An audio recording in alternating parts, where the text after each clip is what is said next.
আমি সেই মেয়ে, বাসে ট্রেনে ট্রামে রাস্তায় যাকে আপনি রোজ দেখেন, যার শাড়ি, কপালের টিপ, কানের দুল আর পায়ের গোড়ালি আপনি রোজ দেখেন, আর আরও অনেক কিছু দেখতে পাবার স্বপ্ন দেখেন।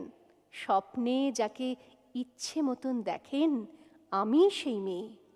বিহারের প্রত্যন্ত গ্রামে দিনের আলোয় যার ছায়া মাড়ানো আপনার ধর্মে নিষিদ্ধ, আর রাতের গভীরে যাকে বস্তি থেকে তুলে আনতে পাইক বরকন্দাজ পাঠান আপনি, আর সুসজ্জিত বিছানায় যার জন্য অপেক্ষায় অধীর হয় আপনার রাজকীয় লাম্পট্য, আমি সেই মেয়ে।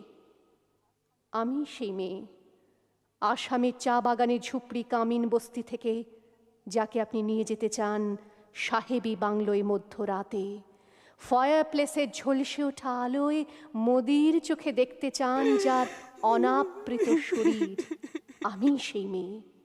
রাজস্থানের শুকনো উঠোন থেকে পিপাসার জল আনতে যাকে আপনি পাঠিয়ে দেন 10 মাইল দূরের সরকারি ইদারায়, আর 20 মাইল হেঁটে ক্লান্ত বিধ্বস্ত যে রমণী ঘরা কাঁখে ঘরে ফিরলেই যাকে বসিয়ে দেন চুলার আগুনের সামনে আপনার রুটি বানাতে, আমি সেই মেয়ে।